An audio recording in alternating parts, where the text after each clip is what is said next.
پہلی بات یہ کہ پاکستان اسلام کے نام پر بنا ہے.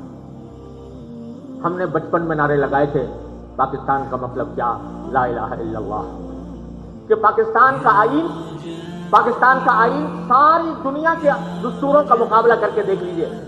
پاکستان کا آئین وہ بات کہتا ہے جو آج دنیا کے کسی ملک نے، یہاں تک کہ سعودی عرب نے بھی نہیں کہی، اور وہ یہ کہ سب سے پہلا جملہ ہمارے دستور کا یہ ہے کہ اس کائنات کا بلا شرکت غیر مالک صرف اللہ تبارک و تعالی ہے.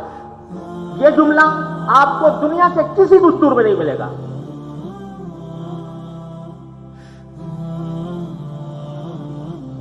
اس ملک کے اندر اصحاب رسول و اہل بیت کے ماننے والے، ختم نبوت کے عشاق وہ موجود ہیں، انہوں نے موجود رہنا ہے. نہ وہ ختم ہو سکتے ہیں، نہ وہ ختم ہوں گے. شیعہ کو ختم کر سکتے ہیں، شیعہ ہمیں ختم کر سکتے ہیں. کیا ہم بریلویوں کو ختم کر سکتے ہیں؟ بریلوی ہمیں ختم کر سکتے ہیں؟ اہل حدیث بریلویوں کو نہیں کر سکتے. ہم نے یہاں رہنا ہے. یہاں تو غیر مسلموں نے بھی رہنا ہے، کیونکہ یہ پاکستان بناتے ہوئے ان کا بھی اس پہ کردار ہے، ہماری اقلیتوں کا بھی. تو جب ہم نے رہنا اس ملک میں ہے تو پھر اپنے باغ کو ہم نہ اجاڑیں. یہ قتل و غارت گری، یہ لاشیں، یہ خون، یہ انتہا پسندی.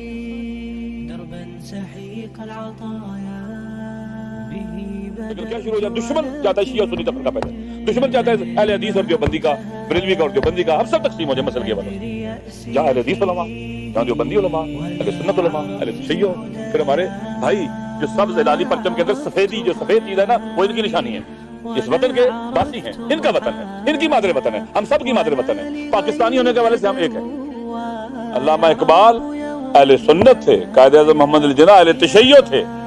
یہ نہ شیعہ پاکستان بنایا گیا تھا، نہ سنی پاکستان بنایا گیا تھا، یہ مسلم پاکستان بنایا تھا. یہ سب کا پاکستان، اور ہمارے اقلیتی بھائی بھی اسی میں.